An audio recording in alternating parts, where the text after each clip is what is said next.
السلام علیکم دوستو، آج ہم بات کریں گے حضرت بلال رضی اللہ تعالیٰ عنہ کی زندگی کے بارے میں۔ حضرت بلال رضی اللہ تعالیٰ عنہ کو دنیا کے تمام مسلمان دل سے بہت پیار کرتے ہیں۔ انہیں سب سے قدیم افریقی مسلمان کے طور پر یاد کرا جاتا ہے۔ وہ مغربی عرب کے ایک پہاڑی مقام کے ایک گاؤں میں پیدا ہوئے۔ حضرت بلال رضی اللہ تعالیٰ عنہ کے والد کا نام ربا اور والدہ کا نام حمامہ تھا۔ وہ یوتھوپیا سے غلام بن کر عرب آئے تھے۔ والد اور والدہ قریش کے ایک امیر امیہ بن خلف کے غلام تھے، اس لیے حضرت بلال رضی اللہ تعالیٰ عنہ کی پیدائش غلامی میں ہوئی تھی اور وہ ایک نوکر کے طور پر کام کرتے تھے۔ ان کے سردار امیہ بن خلف مسلمان نہیں تھے۔ جب بلال رضی اللہ تعالیٰ عنہ کی عمر تقریباً 40 سال تھی تو یہ وہ وقت تھا جب نبی کریم صلی اللہ تعالیٰ علیہ وآلہ وسلم نے مذہب اسلام کی تعلیم دینا شروع کر دی تھی۔ حضرت بلال رضی اللہ تعالیٰ عنہ نبی کریم صلی اللہ تعالیٰ علیہ وآلہ وسلم کی تعلیم سے متوجہ ہوئے اور دین اسلام قبول کر لیا اور مسلمان ہو گئے۔ جب امیہ بن خلف اور ان کا خاندان بتوں کی پوجا کرنے جاتا تو بلال رضی اللہ تعالیٰ عنہ اللہ کی عبادت کرتے جیسا کہ اسلام نے سکھایا تھا۔ اسلام کے ابتدائی ایام میں قریش کے قبیلے جو مضبوط اور بہت زیادہ تھے اور مکہ اور اس کے آس پاس رہتے تھے، یہ قبیلے اسلام کو سخت ناپسند کرتے تھے۔ وہ حضرت محمد صلی اللہ تعالیٰ علیہ وآلہ وسلم اور ان کی نئی تعلیمات کو بھی ناپسند کرتے تھے۔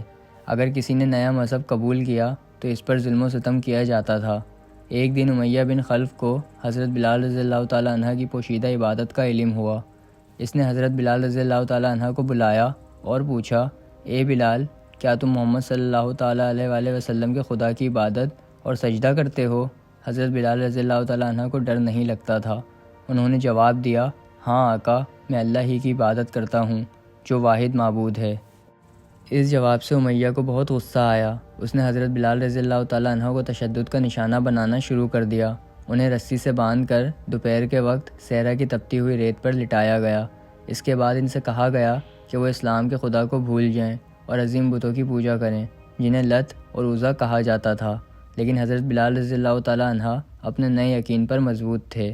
انہوں نے بتوں کی پوجا کرنے سے انکار کر دیا اور احد احد یعنی ایک خدا پکارتے رہے۔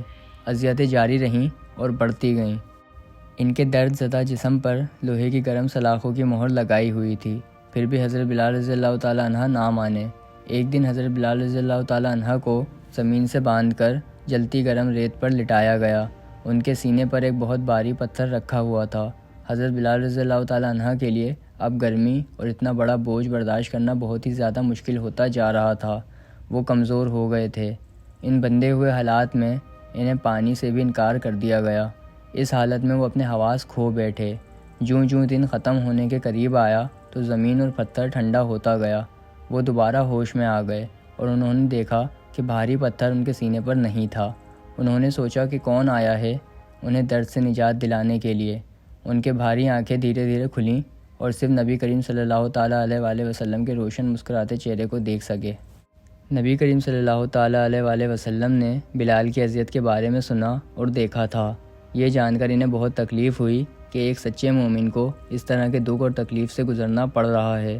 انہوں نے حضرت ابو بکر صدیق رضی اللہ تعالیٰ عنہ سے کہا کہ حضرت بلال رضی اللہ تعالیٰ عنہ کو امیہ سے خرید کر آزاد کر دو۔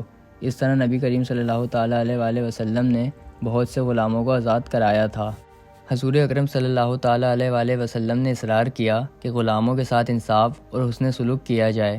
اپنے طرز عمل سے انہوں نے خود بھی ایسی مثالیں قائم کیں۔ جب حضرت بلال رضی اللہ تعالیٰ عنہ پہلی بار حضور صلی اللہ تعالیٰ علیہ وآلہ وسلم کے سامنے آئے تو انہوں نے اپنی مادری زبان کے 2 شعر میں حضور صلی اللہ تعالیٰ علیہ وآلہ وسلم کی تعریف کی۔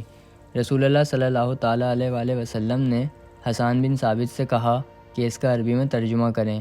انہوں نے اس کا ترجمہ ان الفاظ میں کیا جس کا مطلب ہے، جب دنیا میں خوبیاں بیان کی جاتی ہیں تو ہمارے درمیان آپ کا تذکرہ خوبیوں کا نمونہ ہوتا ہے۔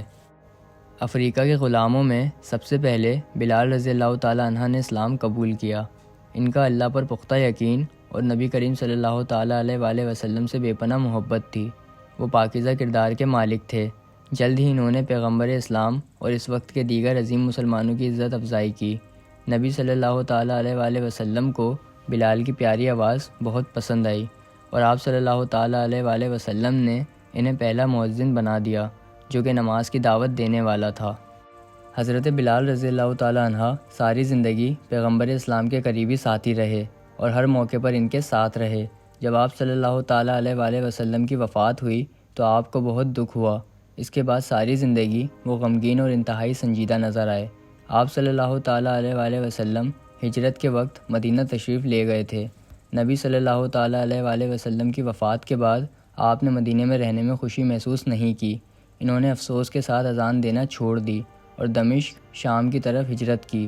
وہاں تقریباً 8 یا 10 سال بعد وفات پائی۔ دمشق کے مشہور مسلم قبرستان میں ان کی قبر اب بھی موجود ہے۔ لوگ آج بھی ان کی قبر پر جا کر تعظیم اور سلام پیش کرتے ہیں۔